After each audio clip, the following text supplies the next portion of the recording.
Hey guys, what's up? This is Conrad with GOG, Grumpy Old Geezer Boxing. Gym rat advice, take it or leave it. No fancy introductions this time, we're just going to jump right into it. I gave you a New Year's resolution that I'm going to try to put up more vids again. Obviously last year was a bit of a lost year, especially for me. And we'll get to that because it actually impacts what we're going to talk about today, which is getting more reach when you're fighting. And this goes back to your feet. It always goes back to your feet. Now, this is a really relevant question. Everybody who's done any sparring at whatever level has been in the position where for some reason they just cannot reach the other guy with their jab. It's coming up short, and it's so frustrating when it happens because, you know, a lot of your offense should come off your jab. And if you're not landing your jab, especially, you know, I admit with me, if I'm not landing my jab at all, I can go into a funk and just sort of start, what am I going to do next? It's one of those things that if you're not landing your jab on the other guy, you feel at a disadvantage. You're out of your element already. Now, some guys will slip your jab, or maybe they're taking your jab, they're powering it and doing stuff off of that. That's different. That's different. What I'm talking about is when it just feels like you just can't reach the other guy, right? Now, this hit home to me, especially after this lost year that I suffered from COVID and then some complications, then getting freaking COVID again and all that. You know, I'm not a young guy, as I've said. I'm 55, and I was pretty much not able to exercise, not able to train, and I'm getting older, and a year's gone. And you come back, and suddenly things aren't working, right? Things aren't working. And I had to do a little bit of thinking about why they're not working. I even called a friend of mine, and he said basically do the opposite of what you would naturally think. And that's a good thing to remember, because in boxing it seems like you're always doing the opposite of what would seem to you to be logical. Okay, so what we're going to talk about, again, reach and your feet and your stance. Now, some of you are going to think, I know what you're going to think. You're going to think, oh, I know what you're going to say. You're going to say just do the Golovkin thing and do this power jab, this power jab and a great big step. That's not what I'm talking about. That's not what I'm talking about. You can always try that. If you don't pull it off, you might take a straight right on the nose when you're trying that. So what I'm emphasizing here is trying to get more reach on your jab in a natural, relaxed fashion. Okay, now let's backtrack a bit. We've talked about stance in the past, okay? Now the stance I grew up with, or the stance that I kind of was taught, which felt really good for me when I was younger, pre-COVID even, was this, what you'll probably see if you go through YouTube or you talk to your coach or whatever, and it's kind of this heel. I guess I could have drawn a line on the floor, especially because in these new cool boxing shoes, they're black and you can't see so well. But anyway, these Adidas, man, I love these shoes. But it's like the toe going back to the heel, right? And pretty much what I would consider a Mexican-style boxing stance, in the sense not too wide between your front foot and your back foot, not too square. I guess you could say, Julio Cesar Chavez, the legend, he would get pretty square. But if you watch him before he would close in on guys, it was a pretty standard stance. But that toe is pretty much facing forward, right? Now, and then of course, get over a little bit. Don't stand straight up, but we're going to get into this stance in a minute. Get over a little bit, right? And what does this stance do for you? Well, you also, if you look at some of the old timers, you'll see some of these old films. That's kind of like a Joe Louis type stance too. But if you think about, say, Mexican boxers, and you watch their fights, Barrera, of course, like I said, Chavez, Angelo Leo now. There's just a whole slew of them, and they have this kind of more toe, this front toe more forward stance, as opposed to kind of a more angled, okay? As a more angled. Now, what does that do for you? Well, a couple things. One, you can get in there and you hardly have to even shift your foot to feel good to throw those shovel hooks, those Mexican hooks, or to throw a lead hook, right? Now, you'll see Marquez is another one. You'll see among the Mexican fighters that they're very lead hook heavy, and they also throw lots of combos with lots of punches. They're not so much just, you know, a 1-2 or a 1 and then some follow-up punch. You know, Barrera threw lots of combos, 3-4 punches. You know, Marquez, he might throw 6 punches. Angelo Leo, who I really like as a fighter, I know he did lose to Fulton, but he'll get in there and throw all kinds of punches. Well, one advantage to this kind of traditional stance, right?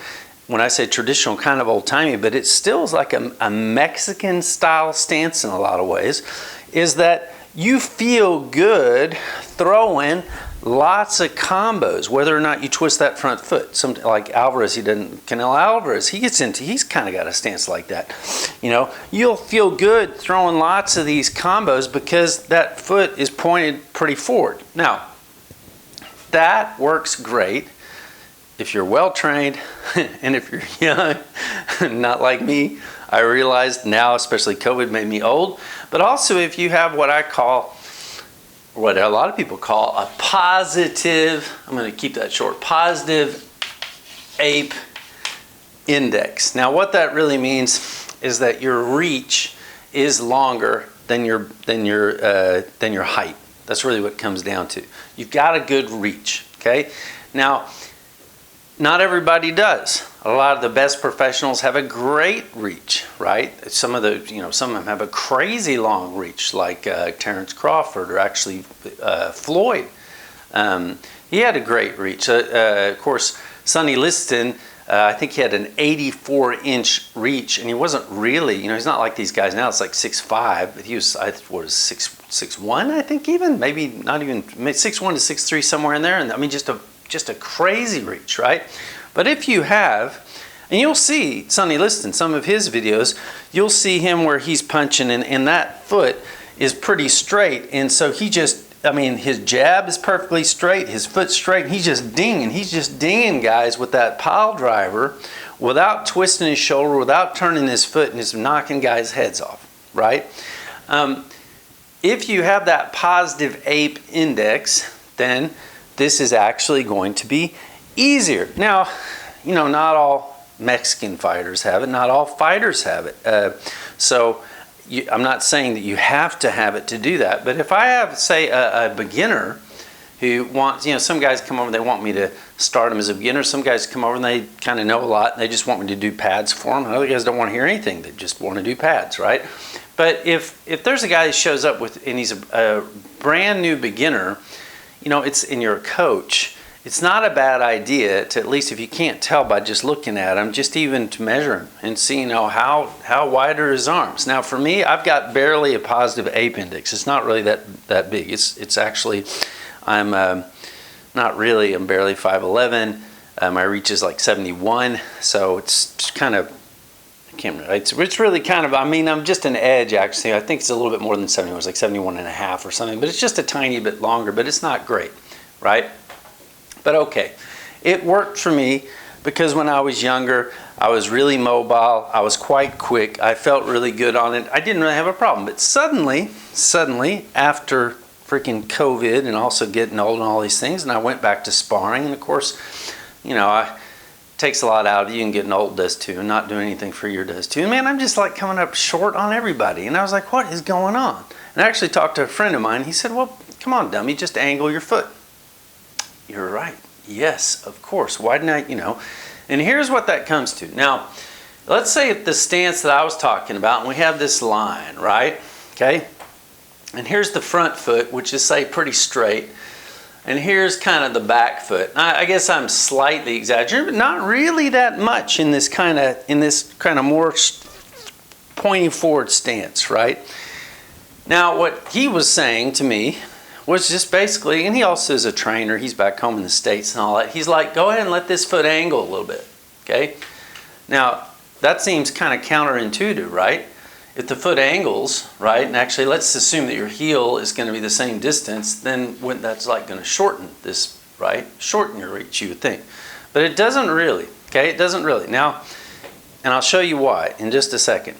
and why that's not a bad thing to do, especially if you're starting out or if you're just having trouble reaching, guys. And we'll get into some of the classic fighters, guys, that you may think, wait a minute, you think they're doing one thing, but they're doing another. You can go back and watch the films themselves. Now, I also, as you get older, you might think about this, and this is also what happened to me. When I said, I was actually not, man, maybe I was lying to myself my whole life. Maybe my reach really isn't any good. So you know what happened? I measure my reach two ways. Once this way, and once like this. And the funny thing that happened is, when I measured my reach this way, even though you think your chest isn't, my chest would be in the way, I had a longer reach than when I measured this way. Now why? Because as you get older, these muscles get shorter, right? They get shorter, and it's harder to naturally hold your arms up and get a proper measurement, even if you're a little bit warmed up, because these muscles are pulling on you. Whereas actually, if you go like this, you can kind of press against the wall and it stretches you out. But the thing is, when you're jabbing, right, and you're getting that natural constriction is limiting you more than you think. So when I was thinking, you know, I'm sparring, I'm like, man, I'm coming up short. Why am I coming short? Part of it was I was coming up short. Now, some of this, if you want to get into how to lengthen, how to get better reach, before we get into the angled foot, kind of before and after, right? One is you need to be flexible, right? There's a lot of things you can do to be flexible. Everything from yoga exercises to just when you're warming up, practice, you know, stretching out. Stretch your shoulders, stretch your arms out. Get really warmed up before, say, you get into sparring, okay? As you get older, that's tougher. That's tougher. But okay, let's assume that you're reasonably flexible, or you get warmed up and you kind of compensate for this issue. And a lot of young guys have it too, because they've been doing tons of bench press, weights, and that kind of thing. So they're gonna kind of jab, kind of like tick tick. They're not able to get their length at all. They're kind of, because they're so constricted. That's a problem that you got to work through. But let's go back to this angled foot. So this means, if you can see my feet, that if I was kind of naturally like this, right, with more of my foot like this going back, now what I'm going to do, okay, is, and a lot of guys will tell you this is actually the more natural boxing stance, which is to turn my foot like that. So if I went back, what it's doing is it's blading me a little bit more. Funnily enough, if you look, my heel's going further out, but I'm not really getting squared up, but it is blading me a little bit more, and I may feel naturally better, you know, my balance may feel better, okay? Now there's guys who are getting into debate when it comes to whether you should have this kind of more old-timey type Mexican style, I'll go ahead and call it, with the toe pointing forward, or more of an angled, right? When I first started out and I was Sugar Ray Leonard crazy, I know I had it more angled, because to tell you the truth, all I really did was circle to my left and jab and jab and jab, and that's practically all I did. And then a friend of mine's father, who was Mexican, he kind of sat on my head and taught me some basics and a little bit more. But then, you know, I fought this way. But now you go back to being angled. And I immediately, when I went to sparring, and I'll tell you, I got hurt a little bit again sparring. I'll talk about that. I went back to sparring, and I had a couple of bad sparring matches and a couple of good sparring matches. And you find as you get older, you're real up and down, and you're not doing anything like what you used to do. But I wasn't reaching the guy, and then I started angling my foot. Okay, what does this do? Now, I know you're going to find this hard to believe. So what I'm going to do is I'm going to turn sideways to the wall. Okay. Now, remember when we talked about what you don't want to do is, one, have a real wide stance. Why? Because if you throw your jab and you take a step, you can't take a step very far because you've already taken the step, right? Same thing, your back foot is too far back. So let's say we're in a reasonable stance. Maybe you want it a little wider, maybe a little shorter, what's comfortable for you so that you can move around, okay? Now, I got a piece of chalk in my hand, okay? Now, I'm going to go in just more of a toe pointed forward stance. I want you to look at this, okay? Now, I'm not going to take a big step, but the big key is I'm not going to leave this back. I'm going to leave this back foot pretty much where it is, okay? So you'll see. And I'm not exaggerating here. So let's see, here I am, okay? Toe pointing more forward, and I just do a straight step and a jab, okay? Right there. I come back, there it is, okay? Now, I'm gonna angle this foot. Now watch this. My back foot's still in the same place. No effort. Straight, jab, bop. Go there. What happened? Look at that. Now, the actual kind of mechanics of it, the biomechanics of it are, I don't know if I want to try to explain them all, but I tell you what you can do is do this. Let's say that you need to turn off the light, okay? And the light is just out of reach, okay? Now think about what you do. Think about just how the human body functions, okay? You reach over, and if you're on your toes, there's a point where very quickly, if you got to go a little further, you start to go too far forward, okay? Now you turn that foot, you go forward, and you can go further forward without losing that balance, without going too far. I'll do it again. So here I am. I'm gonna go forward, go forward, go forward. I start kind of losing my balance. I'm here. Now I'm gonna turn my foot. I'm gonna move my heel back a little bit so that we're even. There you go. Now I lean forward, I lean forward, I lean forward, I lean forward, and here's the point I feel like I'm losing my balance. Man, that's a big distance. That's a big distance. It's just without getting into why your hips and knees and everything function that way. It's just a function of how we're built, okay? You'll feel it too when you're doing like an in and out. If my foot's straight forward, bop, bop, bop, bop, and my foot's like this, I'll feel that it's easier for me to get in and out. Now, here's the thing. What happens when I throw my straight right? Okay? This is actually, I'll turn around this other way so the chalk's closer to the board. Here's my straight, okay? Here's with the fist forward, bam, okay? I'll keep my foot down, turn my back foot out, there you go. Now I'm gonna turn this foot here, okay? Keep my foot down. Actually, I'll bring it back a little bit. I'm not taking a step, I'm just like twisting, right? So here it is, bam, I'm not even looking. Look at that. That's kind of crazy, isn't it? Now, if you say, well, if it works like that, and it actually even works on the hook. You know why it works on the hook? Because I'm not advocating throwing huge wide hooks, but the hook you can throw further, more comfortable, does go a little wider if that foot's turned in than if it's like this. But we'll talk about that in a minute. Now, you'll say, okay, then if it's like that, shouldn't you just always box like this, right? With that foot more angled.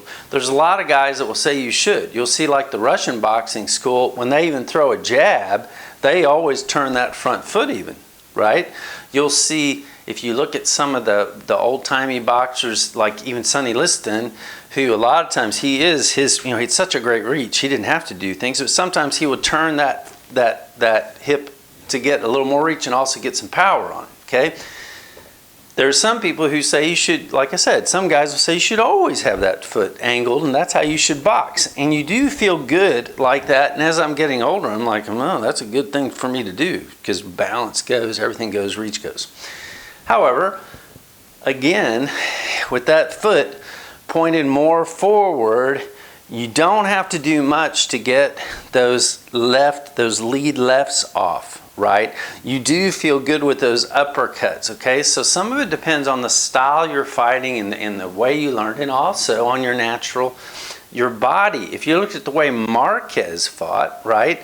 He would fight if you look at some of his films, his feet are a little bit wider, his front foot's pointed pretty forward, and hardly anybody got combos off like Marquez. So let's talk about very quickly some of these famous fighters and their pluses and minuses very quickly. If you take a look at a fighter like Chavez, right?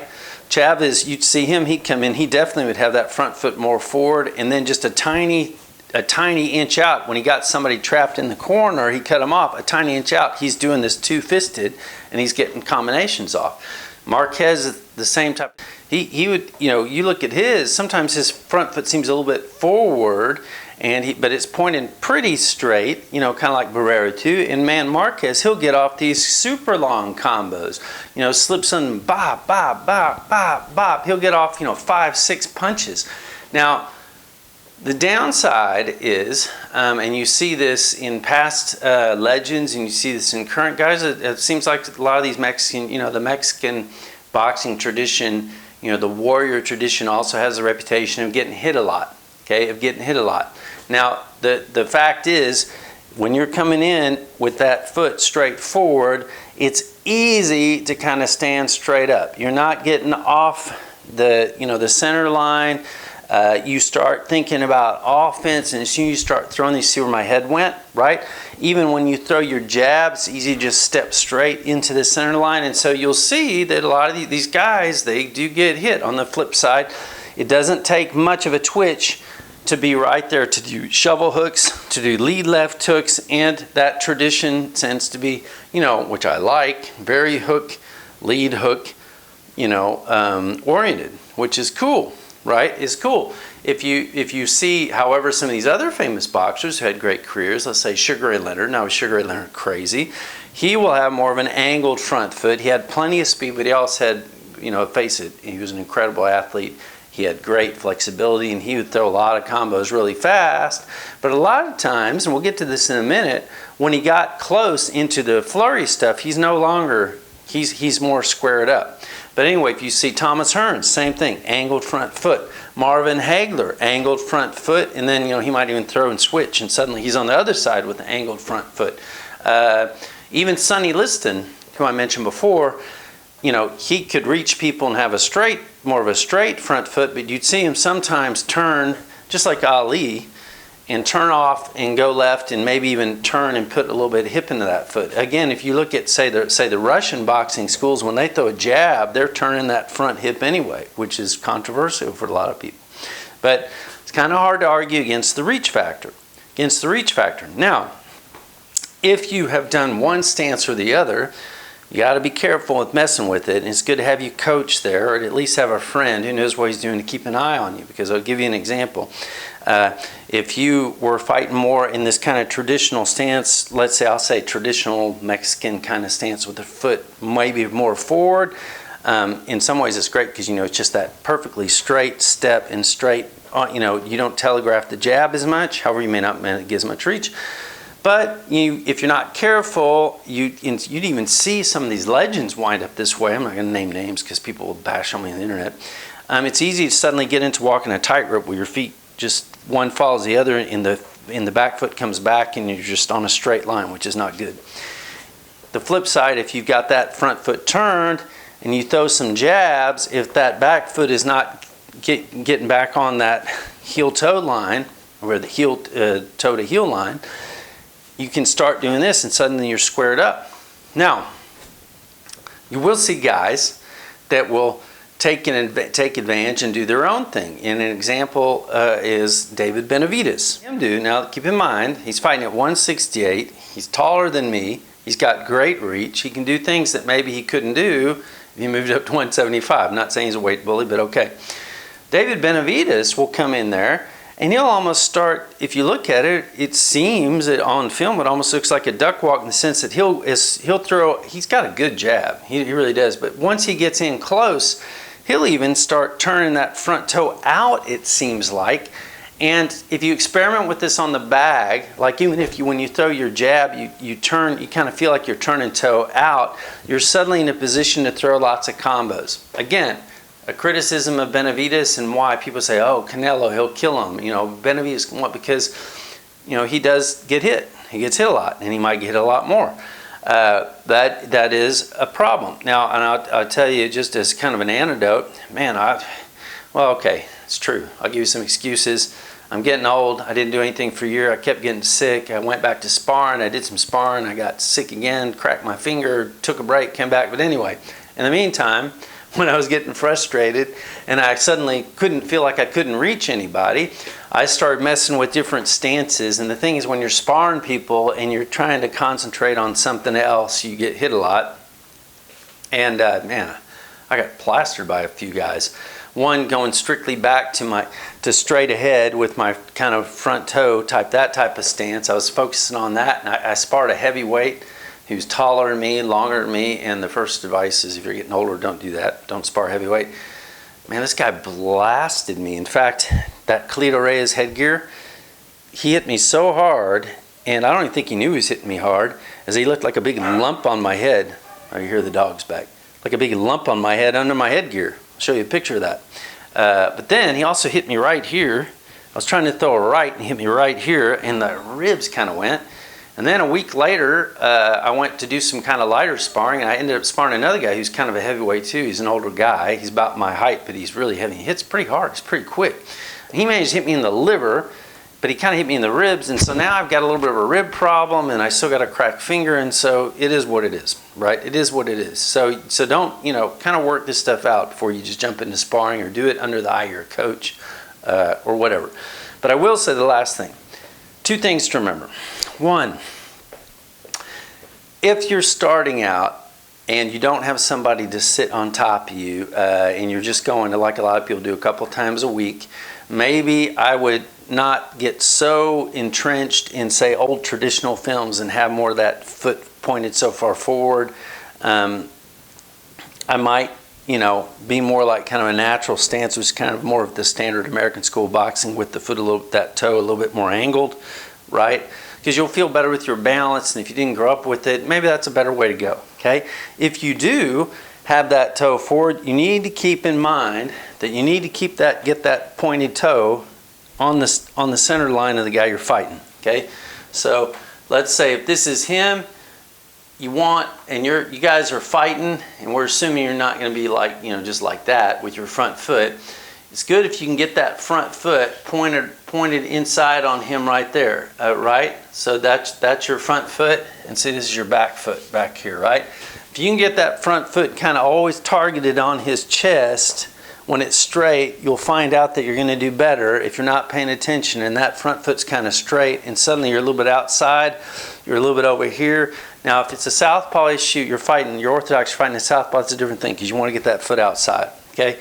But you may find, try to keep that in mind. Just quick advice. But anyway, that's probably enough for today. Experiment with it. If you don't believe me, fine. Again, gym rat advice. I think it's going to help you. I think you can experiment with it. You can find it interesting, I hope. But be safe and be smart. And when you try these techniques out, and find what works for you, but it's good if you do it under the eye of a coach, if somebody knows what he's doing, right? I don't want to get you killed. Otherwise, good to see you. Talk to you soon. This is Conrad, GOG Boxing, signing out, and goodbye.